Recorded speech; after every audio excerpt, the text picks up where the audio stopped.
क्या देखना है इस मोरपंख में? वाह, कि जिस परमात्मा ने इसे इतना खूबसूरत बनाया है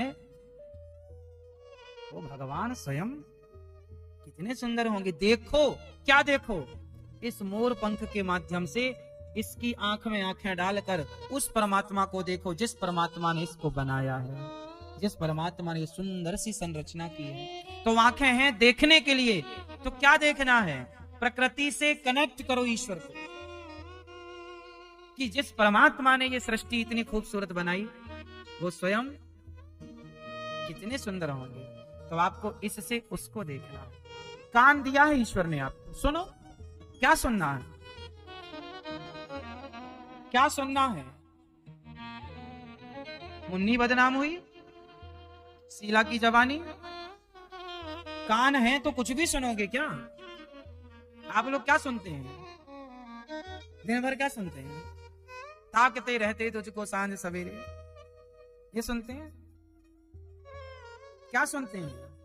कान है तो सुनो, पर क्या? निंदा, चुगली, फलाना कैसा है, फलाना बहुत बुरा है। हाँ, आप लोग क्या करते रहते हैं सारा दिन घर में?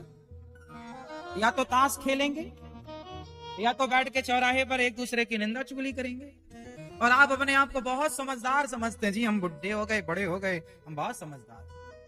पर कर क्या रहे हो? निंदा, चुगली। क्या सुन रहे हो? बकवास। क्या लाभ? इसलिए कान है तो व्यर्थ की चीजें सुनने के लिए नहीं कान दिए हैं। खूब भगवान की कथा सुनो, खूब भगवान की कीर्तन, नाम सुनो, कथा सुनो, अच्छी चीजें सुनो, संतों की वाणी सुनो, अच्छी चीजें। मुंह है बोलने के लिए। एक शरीर में कितने फंक्शन हैं। आप बोल भी सकते हैं, आप बोलते तो हैं, पर क्या बोलते हैं? उसका नाश हो जाए, उसकी लुटिया डूब जाए, उसका सत्यानाश हो जाए, ऐसा बोलते हैं। क्यों ऐसा बोलते हैं? क्या ये बोलना चाहिए? क्या बोलना है? ये नहीं बोलना। बोलना है अच्छा बोलो, बोलो यदि पहले तुम तौलो, फिर मुख को खोला करना। पुष्प नहीं बन सकते हो तो कांटे बनकर मत रहना। बोलना है तो क्या बोलना है? वाणी ऐसी बोलिए मन का आपा खोए, और को शीतल करे आप शीतल होए। वाणी ऐसी बोलो कि सामने वाला आपकी वाणी से प्रसन्न हो जाए। अरे हम किसी को सुख नहीं दे सकते तो कड़वा बोलकर दुखी क्यों करें? क्यों किसी का कष्ट बढ़ाएं? क्यों किसी को हम दुखी करें? आप अपने मुंह से अच्छे शब्दों के द्वारा किसी को खुश कर सकते हो, तो क्या खर्चा है बता? अच्छा बोलो। कैसे बोलना चाहिए? आप लोग ना कुछ भी बोलते हैं, ये याद रखिएगा, हर बोले हुए का हिसाब देना पड़ेगा। ऐसा क्यों बोला आपने? यदि मैं आपको कुछ गलत बोल जाऊं तो आप हिसाब बोले मांगे, महाराज जी आपने हमें ऐसा क्यों बोला? बोलेंगे कि नहीं? ऐसे ही भगवान आपके हर शब्द का हिसाब लेंगे। आप चिंता ना करो, हिसाब देने का टाइम आ रहा है ना। कहाँ हिसाब लगाने फोन लगा दिए? हिसाब देना पड़ेगा। इसलिए वाणी अच्छी, शब्द अच्छे अच्छे से बोला करो, अच्छे से बातें किया करो। कुछ लोग तो बहुत अच्छा बोलते हैं, कुछ लोग तो ऐसे बोलते हैं सामने वाले को बुरा लग जाए। कुछ लोग क्या कहते हैं, महाराज जी हम तो सच बोलते हैं भले बुरा लग जाए ना। यमराज जी दो पनाह मारेंगे तुम्हें। सत्य बोलना चाहिए, पर सत्य बोलने की भी शर्त है। कैसे शर्त है? सत्य बोलना चाहिए, सत्यम ब्रूयात प्रियम ब्रूयात। सत्य बोलो पर मधुर बोलो, मीठा बोलो। कुछ लोग कहते हैं महाराज जी हम तो सच बोलते हैं, कुछ लोग कहते हैं सच कड़वा होता है। आपको किसी ने गलतफहमी घुसा दी। सत्य कड़वा नहीं होता, सत्य मीठा होता है। लोग क्या कहते हैं सच कड़वा होता, सच कड़वा नहीं होता, सच तो मीठा होता, झूठ कड़वा होता। अब विडंबना तो ये है कि अब आपको झूठ की आदत है तो अब कड़वे को आप मीठा समझने लग गए। अब देख लो समाज में ये हो रहा। बताओ गुड़ ज्यादा फायदेमंद है कि शक्कर? जोर से जोर से जोर से गुड़। लेकिन आप चाय किसकी पीते हैं? पता है सबको कि गुड़ फायदा करता है, लेकिन फायदेमंद गुड़ को कोई नहीं खाता। नुकसानदायक शक्कर है, लेकिन आप दिन भर शक्कर खाते हैं। शक्कर की चाय, शक्कर की मिठाइयां, शक्कर की बनी जलेबी, ना तो आपके यहाँ गुड़ की मिठाइयों का प्रबंध है। पहले के जमाने में तिल के लड्डू अक्सर गुड़ के बनते थे, लेकिन अब वो भी शक्कर के बनने लगे। अब आपको कहाँ फर्क पड़ता है? अब आपको क्या है ना, सच कड़वा लगता है। अब गुड़ कड़वा लगने लगा, अब गुड़ अच्छा नहीं लगता, अब तो शक्कर अच्छी लगती है। शक्कर है झूठ, गुड़ है सत्य।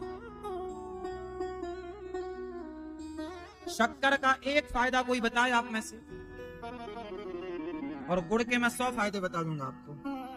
गुड़ खाने के फायदे ज्यादा हैं और शक्कर खाने का फायदा एक भी नहीं है। एक भी आप गिना दो तो आप गिनाओ जरा, शक्कर खाने का एक फायदा बताओ। शक्कर खाने का एक फायदा बताओ। हाँ?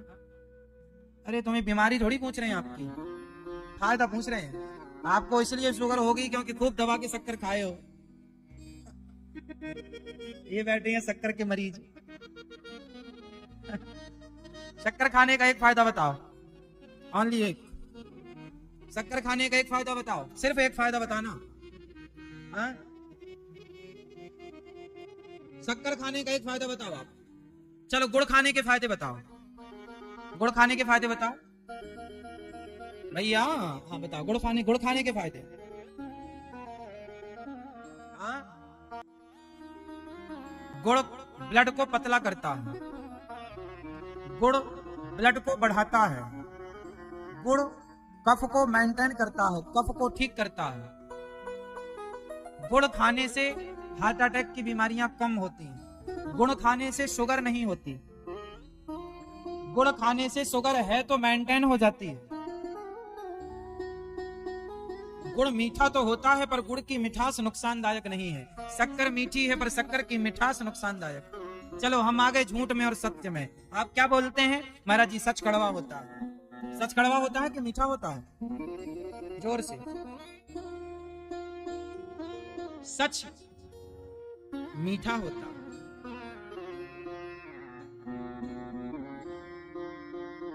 लेकिन आप लोगों ने क्या किया? सच को बदनाम कर दिया। महाराज जी सच तो कड़वा होता। अब सच महाराज को कितना बुरा लगता होगा बताओ। ये दुनिया वाले हमें कड़वा कह रहे हैं, हम कब कड़वे हैं? सच कड़वा नहीं होता जी। सच कितना मीठा होता है मैं आपको बताता हूं।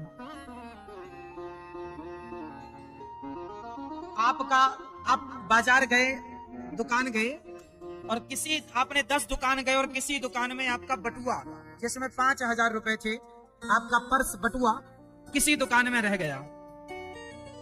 अब आप, अरे मेरा बटुआ, आपको लगा गिर गया, आपको लगा चोर ले गया, लेकिन तभी याद आया 10 दुकानों में गए, चलो शायद रह गया हो। एक दुकान में गए, भाई साहब क्या हमारा बटुआ रह गया? उसने कहा नहीं जी आपका बटुआ नहीं रह गया, आप कैमरे चेक कर लो।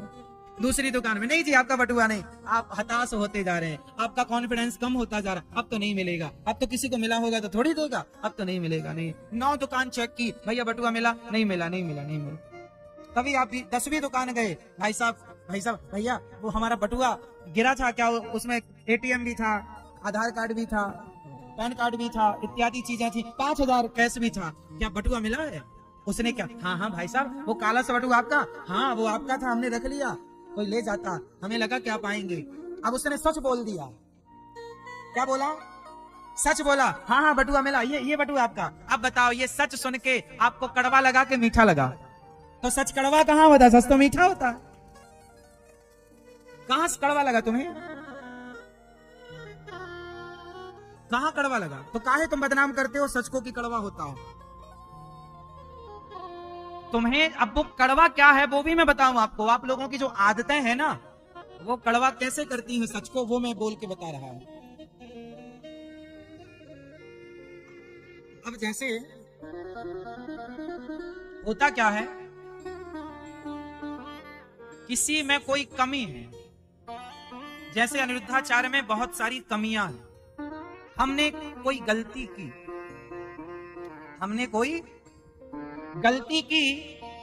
अनिरुद्धाचार्य ने कोई गलती की, तो आप लोगों ने वो गलती पकड़ ली। अरे अनिरुद्धाचार्य ने कथा में ऐसा कह दिया, ये गलत बोल दिया। तो गलत बोले थे तो आप हमसे बता देते तो हम सुधार लेते।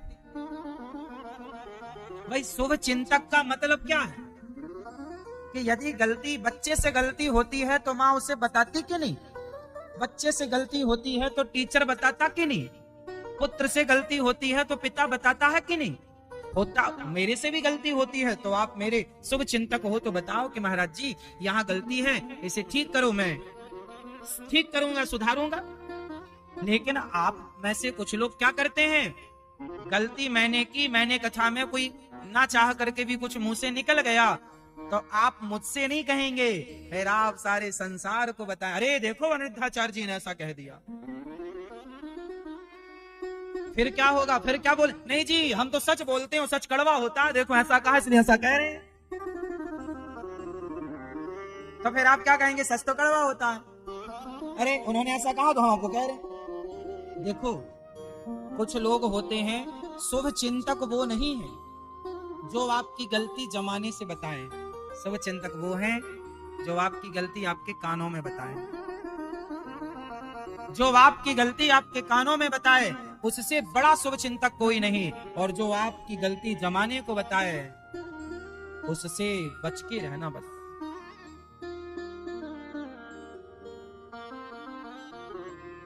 ऐसे लोगों को संत जन कहते हैं निंदक नियरे राखिए। ऐसे निंदकों को नीरे रखना, नीरे मतलब पास, ताकि वो हमारी गलती बता। निंदक नियरे राखिए आंगन कुटी छवाए, बिन साबुन पानी बिन निर्मल करत स्वभाव। रखना तो पास में ही चाहिए। फिर भी जो लोग कहते हैं ना सच कड़वा होता, सच कड़वा कभी नहीं होता साहब। आपका बेटा सच सच बता दे तो आपको कड़वा लगेगा कि मीठा? बोलो, कड़वा लगेगा? मीठा है। मैं पापी हूं, मैं पापी हूं, मैं कामी हूं, मैं क्रोधी हूं, मैं लोभी हूं, जैसा हूं वैसा भगवान से कहो, हे बिहारी जी मैं जैसा हूं वैसा आपके सामने हूं, स्वीकार कर लो आप। भगवान कहते हैं तुम जैसे हो वैसे आओ, निर्मल मन जन सो मोहि पावा, मोहि कपट छल छिद्र न भावा। लेकिन हम लोग हैं तो कामी, हैं तो क्रोधी, हैं तो लोभी, पर बनते बड़े योगी, बड़े हैं कुछ, बनते कुछ। आप बताओ, आप कामी हो? नहीं, देखो भैया मना कर रहे हैं, हम कामी नहीं है। आप कामी हो, क्रोधी हो, लोभी हो? आप किसी से पूछना क्यों तुम कामी हो, मना करेंगे, अरे क्या पूछ रहे हो, हम कामी हैं क्या? हाँ तुम्हें कामी नहीं करें, जबकि अंदर भरा पड़ा है, लेकिन बाहर से नहीं जी हम बहुत बड़े संत हैं। हाँ ऐसा लगेगा नहीं कि जैसा कोई संत थोड़ी है। हाँ है क्रोधी पर मानेंगे नहीं, है लोभी, आप लोभी हो? हाँ या ना? नहीं, ये मना कर रहे हैं, जबकि एक नंबर के लोभी है।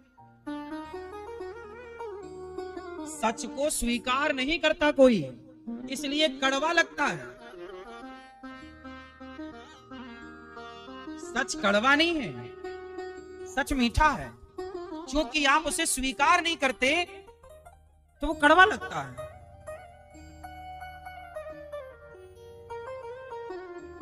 कौन है इस धरती पर, नाम लाओ जरा उसका, पकड़ के लाओ, जो कामी ना हो, जो क्रोधी ना हो, जो लोभी ना हो, जो अभिमानी ना हो।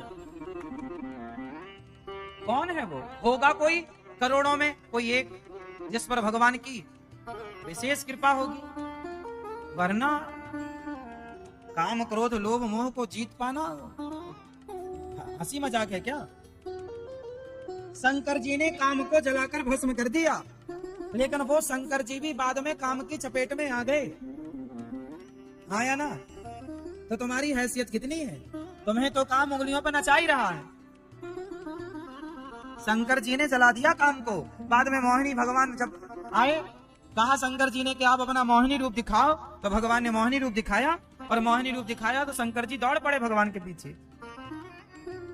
काम को जलाने वाले शिव जी अंत में काम के वशीभूत हो गए। और आप किसी से पूछो क्यों जी तुम कामी हो, नहीं हम काहे को कामी है। आजकल का आदमी सच को स्वीकार नहीं करता और सच को सुनना नहीं चाहता। अब जैसे आप लोगों में से 99 लोग ऐसे हैं, हम कहें कि सच बोला करो, तो आप क्या बोलते हैं? महाराज जी सच बोलेंगे तो हमारी दुकान ही नहीं चलेगी, हमारा बिजनेस नहीं चलेगा, हमारा व्यापार ही नहीं। सब चलेगा, सबका चलेगा, लेकिन आपकी आदत हो गई है झूठ का कमाने की और झूठ का खाने की। जब झूठ का कमाने और खाने की आदत है तो सच कड़वा ही लगेगा।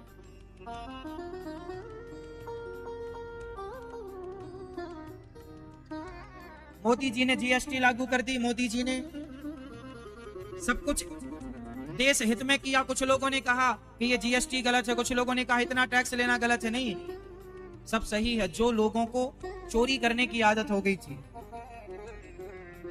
2 नंबर का काम करने की आदत हो गई थी, कोई हिसाब ना मांगे बस हम करते जाएं, उन लोगों को जब पारदर्शिता हुई तो वो चीजें बुरी लगी कि अरे ये चीज गलत है, जबकि वो थी देश हित में। लेकिन चूंकि कुछ लोगों की आदत हो गई ना चोरी करके खाने की, तो फिर ईमानदार, अब चोर को कहो कि तुम ईमानदार हो जाओ तो उसके पेट में दर्द तो होगा, तो उसे सच कड़वा लगा। जीएसटी उसे कड़वी लगी जो चोर थे। जो ईमानदार थे वो ईमानदारी से अपना ले रहे हैं, दे रहे हैं, चल रहा है। देश की आर्थिक स्थिति सुधरने को आ गई, हाँ या ना? इसलिए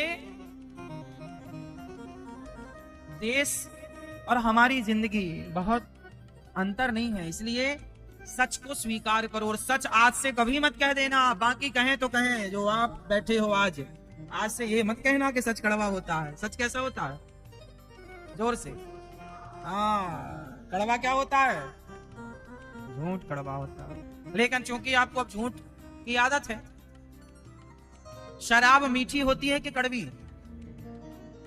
जो पी रहे हैं या कभी पिए हों वो बताएं। मैंने तो कभी टेस्ट नहीं किया, मैंने सुना है। मैं शराबियों से पूछता रहता हूँ ना कि भाई तुम्हें पीने में कैसी लगती है, वो बताते हैं कि थोड़ी मिर्ची सी लगती है। अब आप लोग कंफर्म बताओ, हमने तो कभी चेक किया नहीं। चलो बताओ, शराब कैसी लगती है पीने में? आप कड़वी है, पिए हो ना? कड़वी लगती है, मीठी तो नहीं होती?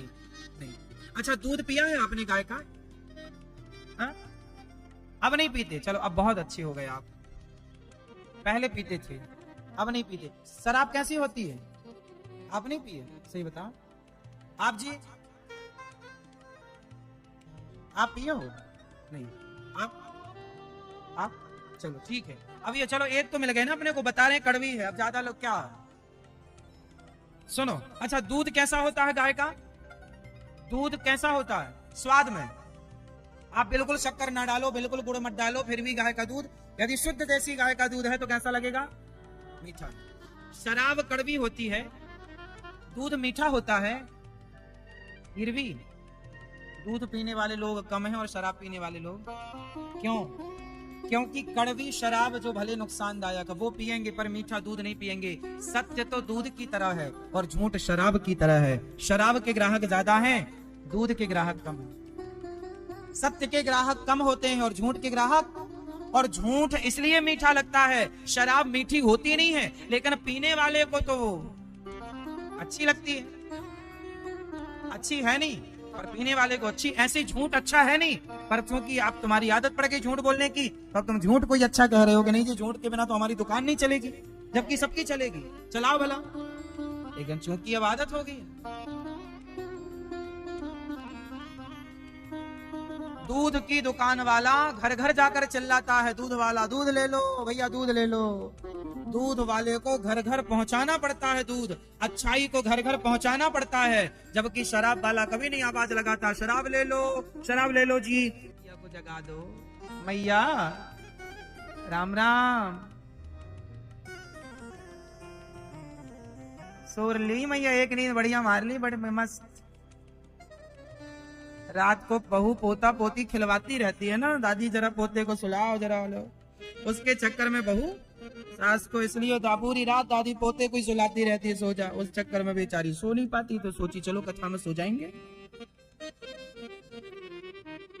वहां पोते को रात भर लोरी सुनाती है दादी, और यहाँ ये दास अनिरुद्ध मैया को लोरी सुना के सुला रहा है।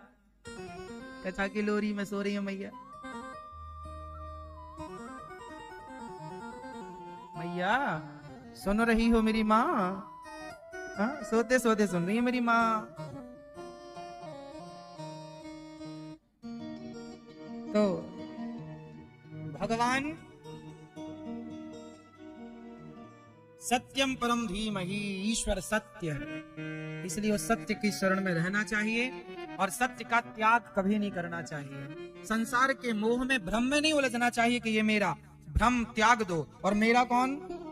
मेरे तो गिरधर गोपाल। भगवान के सिवा आपका कोई नहीं है। मनुष्य का धर्म है सत्य बोलना, दया करना। भगवान साकार हैं या निराकार है? ईश्वर सगुण के निर्गुण। भगवान कैसे? अच्छा, भगवान का वास्तविक में स्वरूप क्या है? कैसे दिखते हैं भगवान? कैसे दिखते हैं? अति सुंदर। किसकी तरह? किसकी तरह? भगवान किसकी तरह दिखते हैं? किससे उपमा है भगवान की? भगवान किसकी तरह दिखते हैं जानते हो? भगवान भगवान की तरह दिखते हैं। भगवान की उपमा इस संसार में किसी से नहीं दी गई। जैसे राम रावण का युद्ध हुआ, किसकी तरह? राम रावण का युद्ध हुआ किसकी तरह? फर्स्ट किससे उपमा देंगे आप? राम रावण का युद्ध किसकी तरह? राम रावण का युद्ध राम रावण की तरह हुआ। उस युद्ध की तुलना किससे देंगे? कोई दूसरा होता वैसा तो हम उससे उसकी तुलना करते, पर वैसा कुछ हुआ ही नहीं। तो भगवान जैसा सुंदर कभी कोई दूसरा कभी होता तो उसकी तुलना उनसे करते, लेकिन उनकी तरह कोई हुआ ही नहीं, तो फिर किससे करें? बोले भगवान किसकी तरह है? भगवान भगवान की तरह। लक्षण बता दिए, उनकी आंखें ऐसी, उनके गाल ऐसे, उनका स्वरूप ऐसा। हाँ, पर मैंने एक चीज तो सुनी है कि भगवान कुछ कुछ ना एक रूप है जिससे हल्का हल्का भगवान मिलते जुलते हैं। बताओ वो कौन है? भगवान थोड़ा थोड़ा ना किसी की तरह मिलते जुलते हैं। क्या आप बता पाएंगे किसकी तरह भगवान मिलते हैं? किसकी तरह लगते हैं भगवान? किसकी तरह दिखते? मैया जिनसे पूछेंगे ना वही बताएंगे।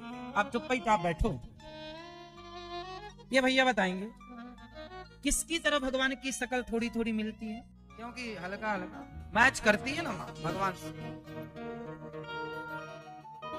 बस भगवान कैसे हैं? सगुण भी हैं, निर्गुण भी हैं, साकार भी हैं, निराकार। हम तो देखो सगुण और निर्गुण, साकार, निराकार तक ना पहुंचे, और इतनी ज्यादा देखो लंबी बातें करने से कोई सार नहीं है। भगवान को ना साकार में ना निराकार में, इन साकार निराकार से ऊपर उठ जाओ और अपने माँ बाप में, समाज की सेवा में, सब में भगवान को देखो। यही भगवान है। सबकी सेवा करो, सबको खुश रखो। इन्हीं की खुशी आपको हम खुश रखें, आपकी सेवा करें। आपकी खुशी, आपकी सेवा से ये खुश हो जाएंगे। इन्हें कोई अलग से जरूरत नहीं। हमारी भावना तो बस ये है, देखो बड़ी बड़ी बातें करना हम भी कर लेंगे आपसे। बातें आजकल बातें ही तो रह गई हैं समाज में। आप लोग दिन भर बातें ही तो करते हैं, और करते क्या है? बड़ी ज्ञान की बातें करते हैं आप लोग, बड़ी बड़ी बातें हैं, लेकिन सिर्फ बातें हैं। अब बातें करो आप, अरे सब में भगवान होते हैं, सब में सिया राम मैं सब जग जानी, करहूं प्रणाम जोर जुग पानी, सर्वम खलविदम ब्रह्मा। सब में ईश्वर है, ईश्वर अंश जीव अविनाशी, सब में भगवान है। हरि व्यापक सर्वत्र समाना, सब में भगवान है। आप देखो ऐसी बातें कर लो तो क्या होगा इन बातों से? सब में भगवान है, इन बातों से काम ना होगा। सब में भगवान है ये मानकर सबकी सेवा करने लग जाओ, इससे कल्याण होगा। जैसे दास अनिरुद्ध जो है, सब में भगवान है, हम ऐसा कहने पर विश्वास नहीं करते, हम ऐसा करने पर विश्वास करते हैं। सब में भगवान है, इसलिए सबकी सेवा यह दास अनिरुद्ध करता है जो बन पड़ता है। कोई तो करनी और कथनी एक होनी चाहिए। जितना कह रहे हो उतना ही करो पहले, जब उतना कर लो फिर बाद में आगे का कहना। करते चलो, कहते चलो। अब क्या है समाज में, आप लोग कहते तो बहुत है, करते। अब जैसे आप लोग क्या कहते हैं, झूठ बोलना पाप है, नदी किनारे सांप है। आप में से कितने लोगों ने बचपन में ये कहा है कि झूठ बोलना पाप है, नदी किनारे सांप है, काली माता आएंगी और सिर काट कर। आपने बचपन में कहा है ये सब? झूठ बोलना पाप है? कहा तो कहा तो है, क्या माना? कथनी और करनी अलग हो गई ना। आप लोगों की परेशानी का मूल कारण है कि आपकी कथनी और करनी अलग है। और ये दास अनिरुद्ध बैठा है आपके सामने, हम उतना ही कहते हैं जितना करते हैं। हम झूठ नहीं बोलते, तो आपसे भी कहते हैं झूठ मत बोलो। जितना करते हैं उतना कहते हैं। हमें झूठ बोलने की जरूरत ही नहीं पड़ती, हम आपसे झूठ क्यों बोलेंगे? हम कहते हैं कि गौरी गोपाल आश्रम में सेवा होती है, आप लोग आकर अपनी आंखों से देखो। हम पर बिल्कुल विश्वास मत करो, आप देख लो अपनी आंखों से जो सेवा। ठीक है, ध्यान से सुनना है मेरी माँ। अच्छा, अभी मिलेंगे 4 बजे आपसे, 4 बजे के बाद, कथा के बाद। हाँ, अरे मेरी माँ सुनो, अभी उनको सुना रही थी, अब हमें सुनाने लग गई। अभी सुनेंगे आपकी 4 बजे के बाद, अभी आप हमारी सुनो। तो हम सबको आज से एक प्रतिज्ञा कर लेनी चाहिए कि हमारी कथनी और करनी अलग अलग ना। यदि जीवन में बदलाव चाहते हो तो, वरना अच्छी अच्छी बातें तो व्हाट्सएप पर रोज आपको पढ़ने को मिलती हैं। दीवारों में बढ़िया बढ़िया बातें लिखी होती हैं, लेकिन देखो अच्छी बातें कर लेना बिल्कुल बुरा थोड़ी है। अच्छी बातें कर लो, रोबोट भी अच्छी बातें कर सकता है, लेकिन उन अच्छी बातों पर क्या आप स्वयं चल रहे हैं? क्यों जी? अच्छी बातें करना बड़ी बात है कि अच्छी बातों पर चलना बड़ी बात है? तो बड़ा कौन, जो कहे वो या करे वो? कहने वाला अच्छा नहीं है, करने वाला। इसलिए कहने वाले मत बनो, करने वाले बनो। समाज में कहने वाले हैं, करने वाले कम हैं, इसलिए जीवन में परिवर्तन नहीं दिखता, क्योंकि कहने वालों की भीड़ बहुत है। तो भगवान कैसे हैं? सगुण हैं, ये भी सही है, साकार हैं, रूप है भगवान का, रूप नहीं भी, ये भी बात सही है। दोनों बातों को हमने कई बार सिद्ध किया है, लेकिन हम तो ये मानते हैं कि आप ही भगवान हैं और आपको भगवान मानकर सेवा। वेद कहता है मातृदेवो भव, माँ भगवान, पिता भगवान, अतिथि भगवान, सब आप भगवान। आप हमारे अतिथि हैं तो लो भगवान, आप भगवान के दर्शन करने आए हैं तो आप भक्त हैं, और भक्त भगवान से कम नहीं होता। तो हम ये माने कि आप ही भगवान हैं, आप में ही अपने भगवान का दर्शन करें। भगवान जब मिलेंगे तो इसी भीड़ में कहीं बैठे होंगे, नारायण किस रूप में, ना जाने किस रूप में। आगे बोलो आप, ना जाने किस रूप में, ना जाने किस रूप में नारायण मिल जाएं। कबीरा इस संसार में सबसे मिलियो धाय, ना जाने किस रूप में नारायण मिल जाए। पता नहीं किस रूप में आकर नारायण मिल जाएगा।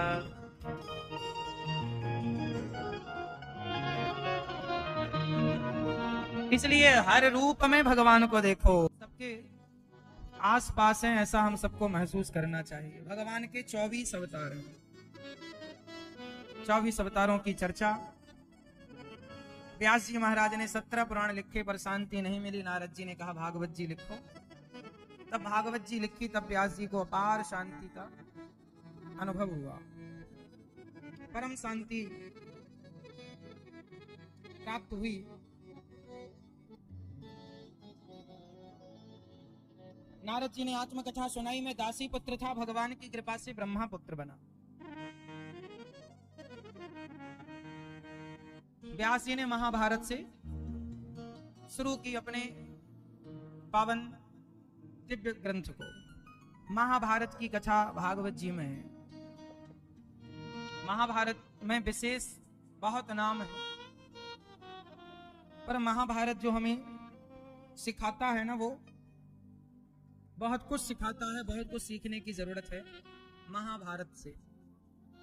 महाभारत एक पारिवारिक झगड़ा है, और उस पारिवारिक झगड़े में दोषी कौन कौन है, इस महाभारत के घटनाक्रम को कोई ठीक ठीक से समझ ले तो उसके घर में कभी महाभारत नहीं होगा। ये पारिवारिक झगड़ा है, और जो कि आप सबके घरों में चल रहा है लगभग। आज सबके घरों में पारिवारिक झगड़े चल रहे हैं लगभग। भाई का भाई से, पूरी कोर्ट कचहरियां भाई भाई के, पिता पुत्र के विवादों से भरी पड़ी हैं। भारत में 90% केस तो परिवार के हैं, 10% बाद के फिर। और पूरी कोर्ट कचहरियां भरी पड़ी हैं भाई भाई के जमीन जायदाद के झगड़ों और विवादों से। पूरे भारत में सबसे ज्यादा झगड़ा किसका होता है? पिता पुत्र का और भाई भाई का। सबसे ज्यादा झगड़ा किसका है? पिता पुत्र का। और तीसरा कोई झगड़ा, तीसरा तो कभी किसी से हो जाए तो वो सिमट जाता है जल्दी। ये झगड़ा सिमटता जल्दी नहीं है। और ये झगड़ा क्यों होता है? किसकी गलती से? अब इसको समझने के लिए महाभारत समझना पड़ेगा। इसलिए महाभारत समझने वाले लोग समझदार होते हैं, और महाभारत ना समझने वाले लोग ना समझ होते हैं। इसलिए महाभारत समझ लेना चाहिए, है ना। मैया, ओ मेरी माँ, भैया सुन रहे हैं आप? महाभारत, बताओ महाभारत क्यों हुआ? झगड़ा क्यों हुआ? सही बंटवारा नहीं हुआ। यदि धृतराष्ट्र पांडवों को उनका हक दे देते, उनका बंटवारा कर देते कि भाई जो तुम्हारा बनता है तुम्हारा ले लो, हमारा जो है, एक पिता के दो बेटे हैं तो पिता की संपत्ति के दो हिस्से होते हैं, आधी तुम ले लो आधी तुम ले लो, हो गया बंटवारा, खेल खत्म। लेकिन सही बंटवारा धृतराष्ट्र ने नहीं किया। धृतराष्ट्र को लगा कि पांडवों का हक भी हमारे पुत्रों को मिल जाए, इसके कारण झगड़ा हुआ। क्या हुआ इसके कारण? झगड़ा। सही बंटवारा यदि हम सब करने लग जाएं बच्चों के बीच में तो झगड़ा ही ना हो। झगड़ा किसकी गलती से होता है? अच्छा बता, पूरे महाभारत में किसकी गलती से महाभारत हुआ? कौन जिम्मेदार था? इतने पूरे महाभारत का जिम्मेदार कौन था? यदि किसी एक को जिम्मेदार ठहराना हो तो वो कौन है? पूरे महाभारत में यदि किसी एक को जिम्मेदार ठहराना हो तो कौन है? कौन? आप एक एक से आप लोग बताओ। कौन? धृतराष्ट्र। आप बताओ। धृतराष्ट्र। आप बताओ। दुर्योधन। आप बताओ। कुछ बोलो भाई, नहीं बोलते आप। कौन जिम्मेदार है? आप बताओ। धृतराष्ट्र। मैया बताएंगे। मैया बताओ मेरी माँ, जल्दी बताओ मेरी माँ, कौन जिम्मेदार है? ये तीनों मैया बताएंगी। कौन? धृतराष्ट्र। आप बताओ। द्रौपदी। वाह, कहाँ आपके खुर? प्रणाम करें आपको।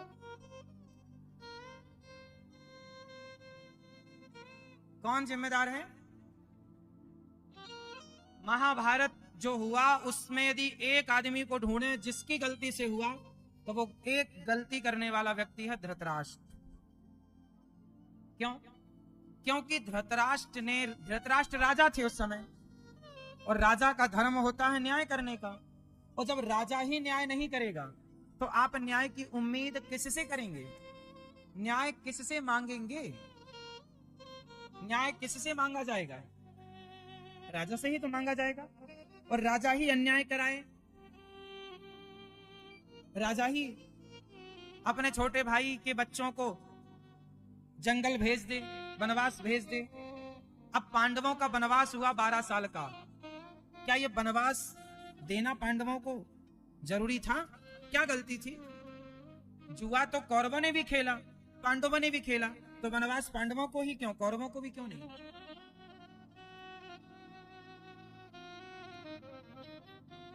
अपनी पत्नी भी दांव पर लगाई, पत्नी की भी इज्जत गवाई, अपना धन भी खोया और वनवास भी गए। इतना सब अत्याचार पांडवों पर हुआ, लेकिन धृतराष्ट्र ने उनका अधिकार नहीं दिया।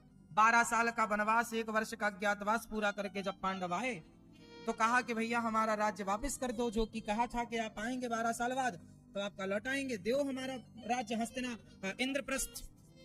इंद्रप्रस्थ लौटाओ। नहीं लौटाया, बोले सुई की नोक बराबर नहीं दूंगा, दुर्योधन बोला। तो धृतराष्ट्र को चाहिए था कि भाई उनका अधिकार उन्हें दें, उनका हिस्सा उन्हें दें, दे देते तो महाभारत होता, हो गया, सब ठीक था। लेकिन यदि उनका अधिकार दे दिया होता तो ये महाभारत ना होता, लेकिन नहीं दिया। अपमान भी आप करेंगे, के पक्षी जैसी गति तेरी हो जाएगी, अति सर्वत्र वर्जयेत, अति ना करना सरकार वरना इति हो जाएगी।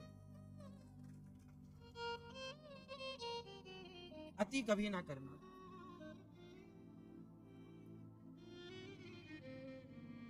अति जिसने की अंत हुआ अति का। इसलिए आप लोग इस कथा से इतना सीख लो कि यदि आपके 2 बेटे हैं या 3 बेटे हैं या 4 बेटे हैं या 5 बेटे हैं तो आप लोग अपने मरने के पहले सही सही बंटवारा कर दो। बेटा ये तुम्हारा, ये तुम्हारा, ये तुम्हारा, ये तुम्हारा दे दो उनको, और आपको जो अपने पास रखना है अपने बुढ़ापे के लिए बचा के रखो, और मरने के पहले बता दो कि जो हमारी सेवा करेगा हमारी ये संपत्ति उसकी, लिखित में दे जाओ, ताकि तुम्हारे मरने के बाद संपत्ति के लिए तुम्हारी औलादें आपस में झगड़ा ना करें। वरना जितने की संपत्ति होती है उससे ज्यादा तो कोर्ट कचहरी में खर्च हो जाता है। ये तो समझदारी नहीं। मैया कहाँ चली बंटवारा करने? अच्छा टाटा, अच्छे से करना, महाभारत ना होने पावे।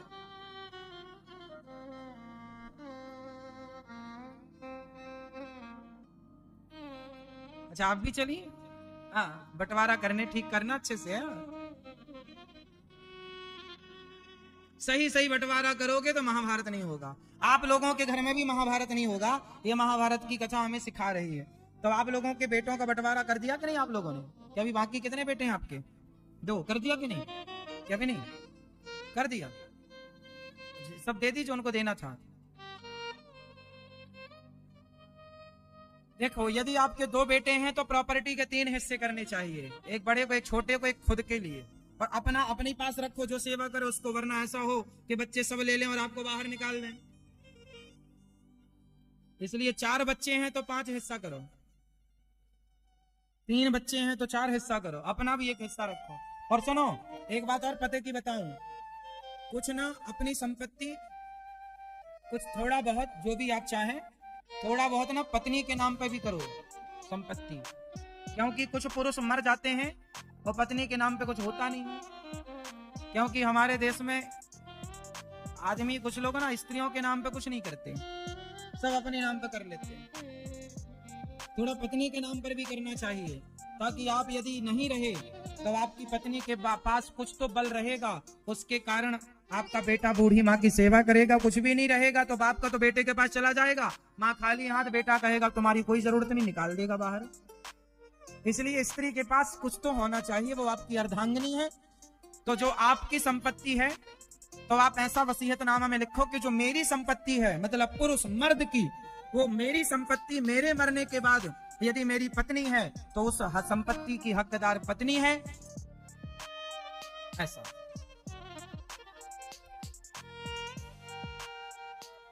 अच्छा, कुछ पुरुष अपनी पत्नी को इसलिए संपत्ति नहीं देते कि यदि स्त्री को दे देंगे तो ये लड़के को नहीं देगी, लड़की को दे देगी सारा,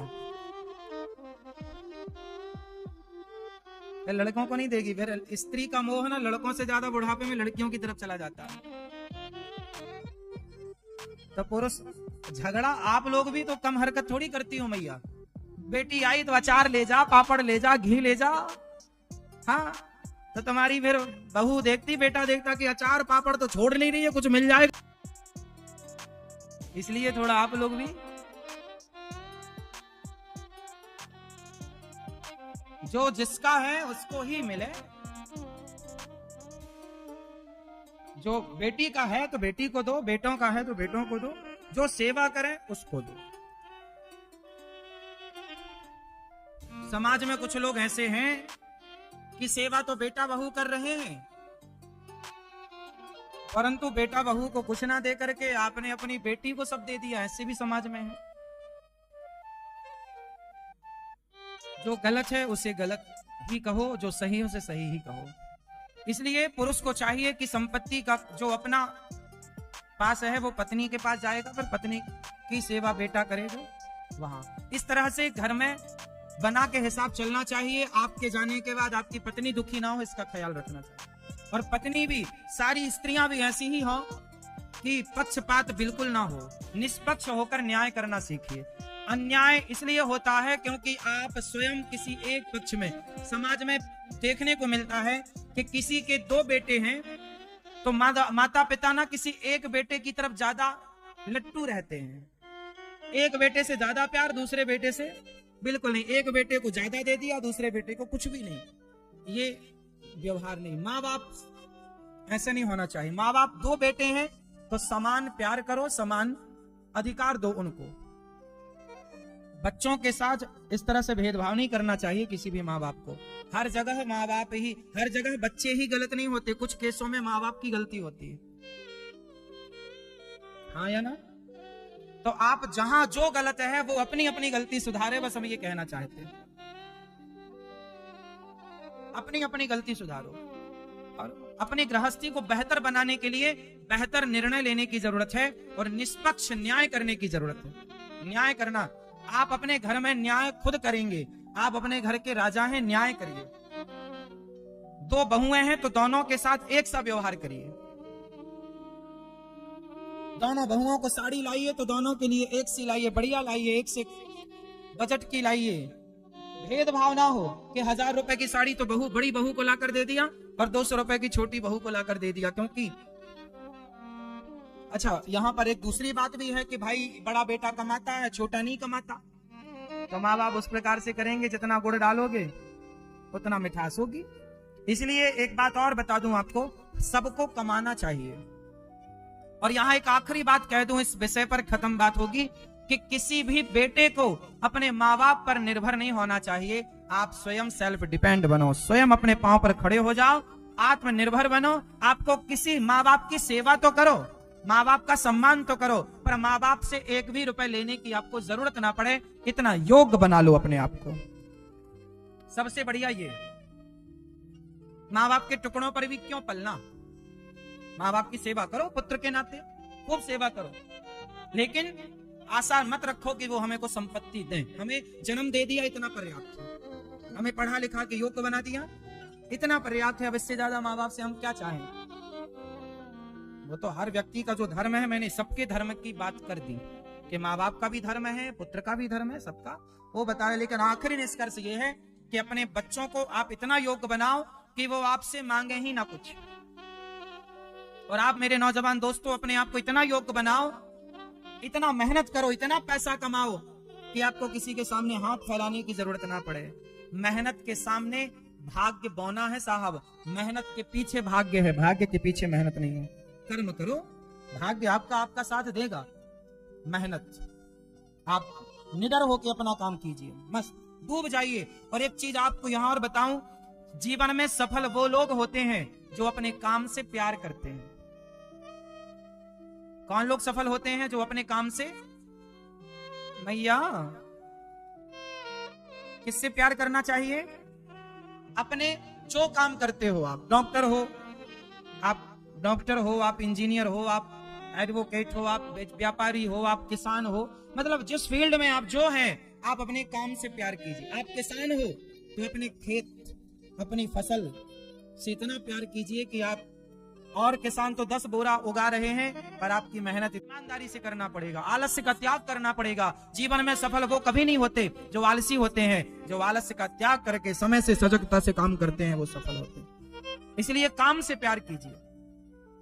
जो काम करते हो खूब प्यार से अपने काम को पूरा करिए। जैसे ये दास अनिरुद्ध, हम भागवत जी सुनाते हैं, हम अपने काम से बहुत प्यार करते हैं। हम समय से रोज आपको 3 घंटे भागवत सुनाते हैं और आपके लिए बिना आलस्य, बिना थके, बिना परेशान हुए। देखो, हम रोज आपके लिए 3 घंटे की कथा लेकर आते हैं और वो बातें लेकर आते हैं जो आपके लिए बहुत उपयोगी हैं, जिनको समझ लेंगे तो आपका जीवन सार्थक हो जाएगा।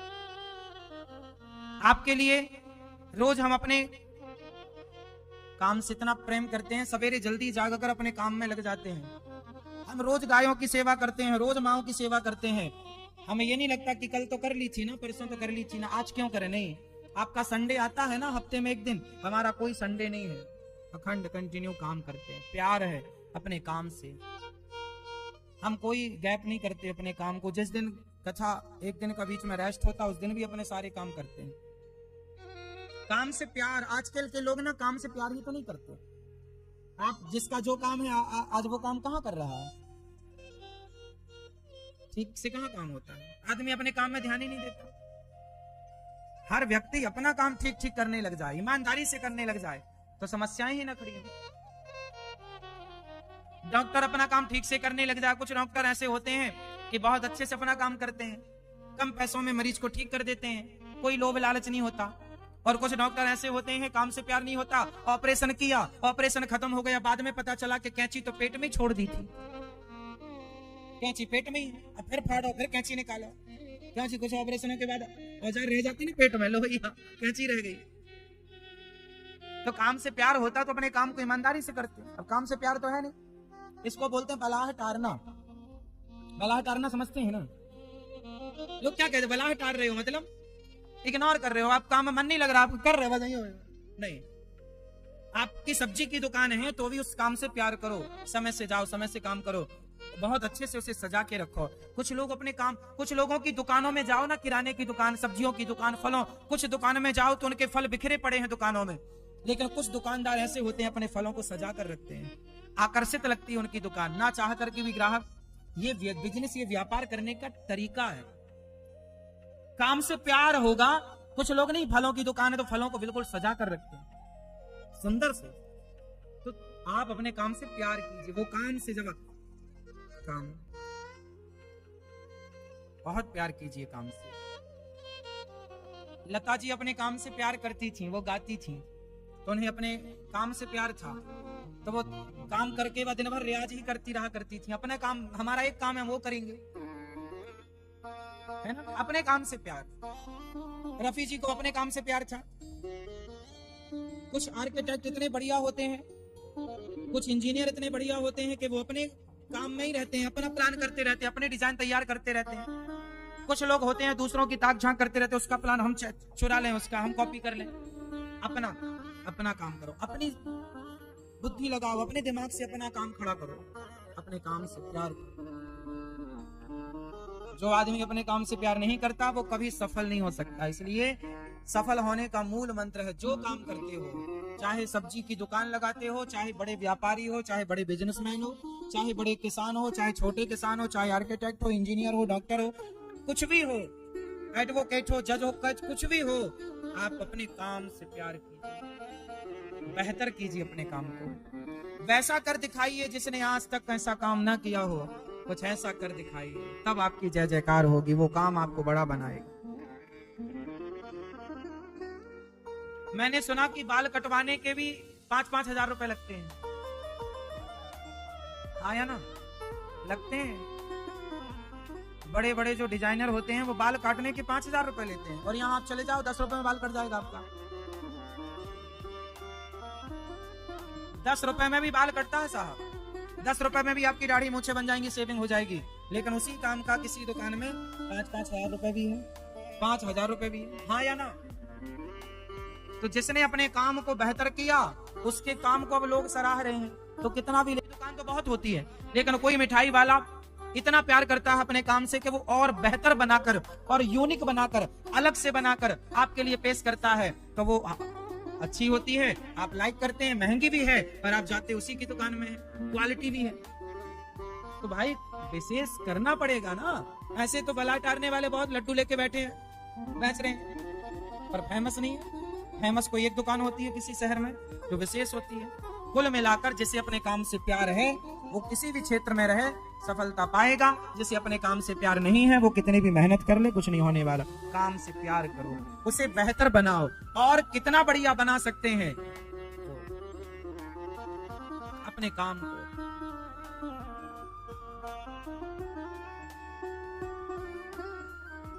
महाभारत के युद्ध का मूल कारण है सही बंटवारा ना होना। आप लोगों से प्रार्थना है सही बंटवारा करना, वरना महाभारत जूझना। फिर महाभारत के युद्ध में सारे कौरव मारे गए, पांडवों की रक्षा भगवान ने की और भगवान ने पांडवों को युद्ध जिताया। युद्ध कौन जीतेगा? जिनके पक्ष में श्री कृष्ण होंगे। कौन होगा पक्ष में?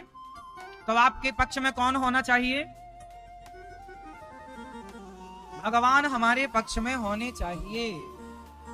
भगवान की सेना किसके साथ थी? कौरवों के साथ। और भगवान किसके साथ थे? भगवान की नारायणी सेना थी और दूसरी तरफ निहत थे कृष्ण थे और सामने दो लोग खड़े थे मांगने के लिए, अर्जुन और दुर्योधन। भगवान ने कहा दुर्योधन मांग लो, तुम्हें क्या चाहिए?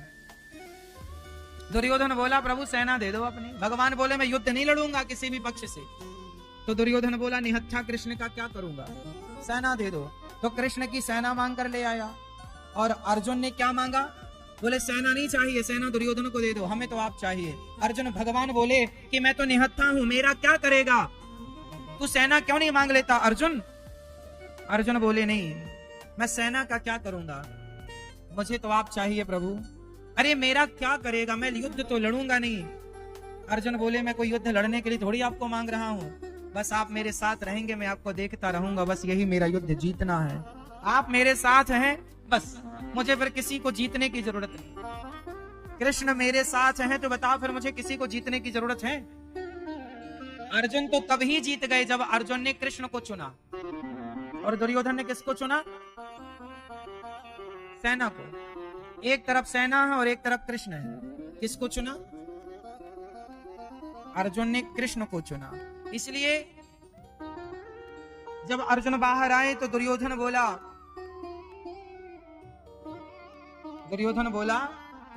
कि मक्खन मक्खन तो मैंने ले लिया, छाछ तुम्हारे पास। मतलब सेना को दुर्योधन मक्खन बता रहा था कि मक्खन तो मेरे पक्ष में है, मेरे पास है, और कृष्ण निहत्था छाछ है तुम्हारे पास। अर्जुन ने मुस्कुराते हुए कहा सुनो दुर्योधन, मक्खन कहीं भी रहे, माखन चोर तो हमारे ही पास है। माखन कहाँ है वो नहीं पता, पर जहां होगा ही अपने आप जाके चुरा लाएंगे, अपने को क्या करना। तो माखन चोर होना चाहिए अपने साथ। तो जगह जमाना आपके साथ हो ना हो, कृष्ण हमारे साथ होने चाहिए। इसलिए आप जगत से दोस्ती इतनी ना करो। सुदामा बहुत अच्छे थे जिन्होंने दोस्ती भगवान से की। कृष्ण हमारे मित्र। भगवान से दोस्ती कर लेने में बहुत फायदे। महाभारत के युद्ध में अर्जुन का साथ श्री देखो, भगवान ने कोई अस्त्र शस्त्र नहीं उठाए लेकिन पूरा सपोर्ट किया अर्जुन का। भगवान जैसा कौन होगा? महाभारत के युद्ध में गीता सुनाकर अर्जुन का कॉन्फिडेंस बढ़ाते हैं। जहां जरूरत पड़ती है रथ को नीचे करने की तो नीचे कर देते हैं। पता है आपको, जब कर्ण ने बाण चलाया अर्जुन पर, उस बाण पर एक नाग बैठा था, नागराज। वो दुर्योधन का शत्रु था, अर्जुन का शत्रु था। आया, उस बाण का तोड़ नहीं था अर्जुन के पास। तब भगवान ने पाद प्रहार किया तो जमीन में धंस गया अर्जुन का रथ और बाण ऊपर से निकल गया। इसलिए जब महाभारत पूरा हो गया ना, तो भगवान ने अर्जुन से कहा कि अपना रथ छोड़ दो और यहां आकर खड़े हो जाओ। जब अर्जुन जाकर खड़े हुए तो रथ पर आग लग गई।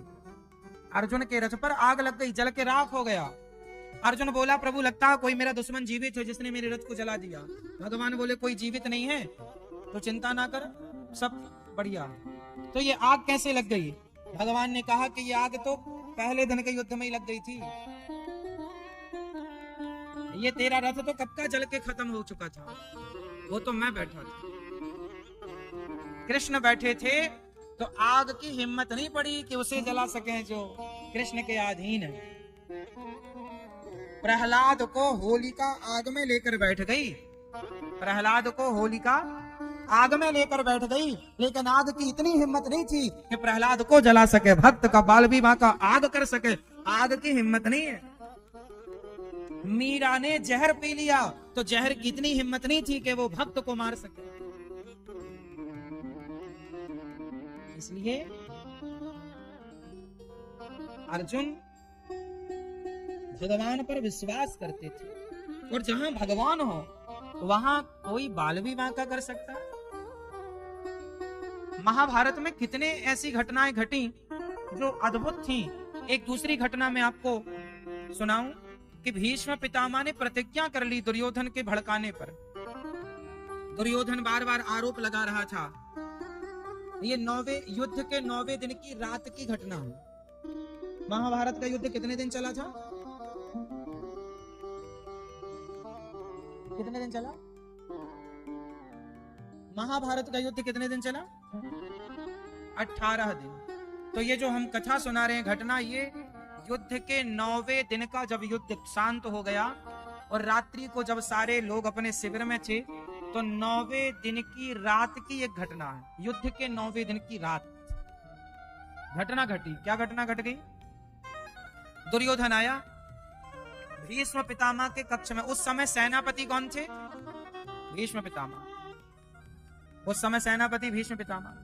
भीष्म पितामह से दुर्योधन बोला कि आप तो पांडवों को मारना ही नहीं चाहते, आपको मोह है, आप चाहते तो मर जाते पांडव। 9 दिन बीत गए, आपने मारा नहीं। पितामह तुम बड़े पक्षपाती हो। जब पक्षपात का आरोप लगा पितामह पर, पितामह को लगा ये तो बड़ा गलत आरोप लग रहा है। पितामह ने कहा ठीक है दुर्योधन, मैं प्रतिज्ञा करता हूं कल के युद्ध में पांडवों को मार दूंगा। कल के युद्ध में कल का युद्ध अंतिम युद्ध होगा, या हमारा या पांडवों का, निर्णायक। लो भैया, दुर्योधन तो आग लगा के खुश होके चला गया। अब ये सारे नगर में हल्ला हो गया कि कल का युद्ध तो आखिरी है, क्योंकि पितामह की प्रतिज्ञा बिल्कुल पक्की होती है। पांडवों को मारने की प्रतिज्ञा कर ली। लो भैया, पांडवों के शिविर में तो खूब पटाखे जलाए जाने लगे। ऐसा लगा कि युद्ध ये जीत ही गए। खूब फुलझड़ियां जलाई गई, खूब उत्सव मनाने लग गए। ये घटना, ये क्रम, ये बातें जब कौरवों की तरफ से पांडवों की तरफ आई, उस समय रात्रि के 12-1 बज रहे थे। सारे लोग सो रहे थे, पांडव भी बढ़िया खर्राटे मार के सो रहे थे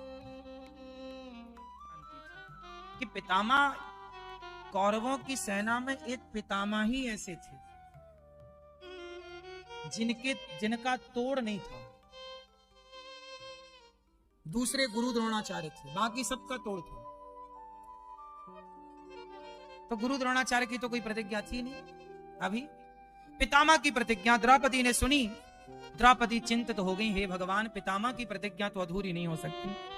अब द्रौपदी ने सोचा कि क्या करूं, मेरे पतियों को मार डालेंगे पितामह, कल तो मेरा विधवा होना निश्चित है, वैधव्य प्राप्त होगा मुझे। पितामह की प्रतिज्ञा अधूरी नहीं हो सकती। पतियों को बताकर भी क्या होगा, तो पतियों को कुछ बताया नहीं। द्रौपदी चुपचाप गई अर्जुन के कमरे में। अर्जुन सो रहे थे। खड़ी खड़ी रो रही द्रौपदी कि कल मेरे पति की मृत्यु हो जाएगी। तभी याद आया कि मुझे तो पल पल में कृष्ण का सहारा मिला है। दौड़कर द्रौपदी श्री कृष्ण के शिविर में गई। रात्रि के 2 बज रहे थे और श्याम सुंदर अधरों पर बांसुरी रख करके सुंदर सी बांसुरी बजा रहे थे। सारी दुनिया सो रही थी और गोविंद मुस्कुरा रहे थे। द्रौपदी पहुंच गई। केशव, तुम्हारी बहन संकट में है, तुम्हारे भक्त संकट में हैं, और तुम चैन की बांसुरी बजा रहे हो। हे श्री कृष्ण, क्या तुम्हें पता नहीं है? भगवान ने बांसुरी रखी। द्रौपदी, क्या हुआ? तुम कुछ चिंतित सी लग रही हो। हाँ केशव, आपको पता नहीं है ना? हमें तो कुछ भी पता नहीं। क्या हुआ? पितामह ने प्रतिज्ञा कर ली है कि कल के युद्ध में वो मेरे पतियों को मार देंगे। भगवान ने कहा, द्रौपदी, होनी को कौन टाल सकता है? यदि कल का युद्ध अंतिम युद्ध है, पांडवों को मरना, तो देख युद्ध में तो किसी को मरना पड़ेगा। या तो कौरव मरे या तो पांडव मरे। यदि पितामह ने प्रतिज्ञा कर ली है तो बता मैं क्या कर सकता हूं?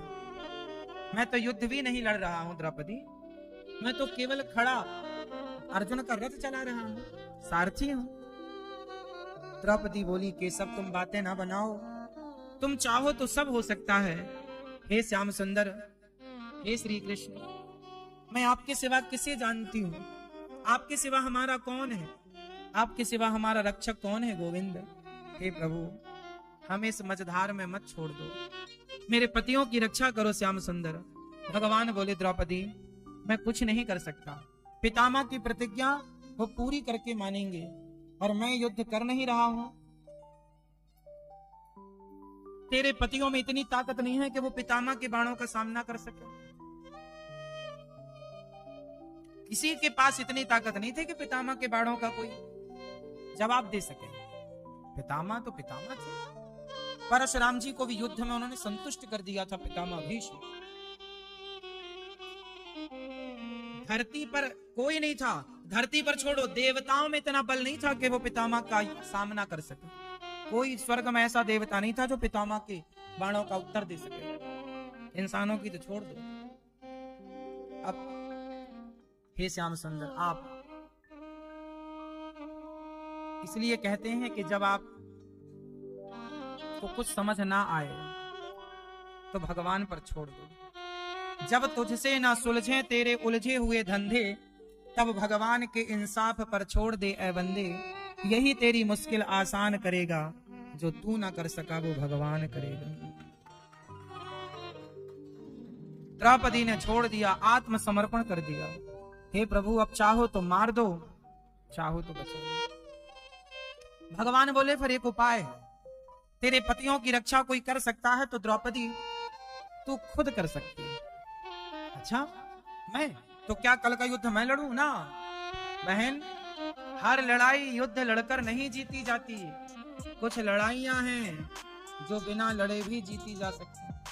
आज तुझे एक लड़ाई ऐसी लड़नी है जो बिना लड़े तो जीत जाएगी। चल, अपना घूंघट लंबा कर और मेरे साथ चल। आगे आगे कृष्ण, पीछे पीछे द्रौपदी, लंबा सा घूंघट करके सिर ढक करके द्रौपदी अम्बा चल पड़ी। चलते चलते, छिपते छिपाते, बचते बचाते श्याम सुंदर भीष्म पितामह के कक्ष में पहुंच गए। भगवान ने कहा, देख, मैं यहीं बाहर खड़ा हूं, तू जा और कुछ नहीं करना, केवल जाकर पितामह को प्रणाम कर।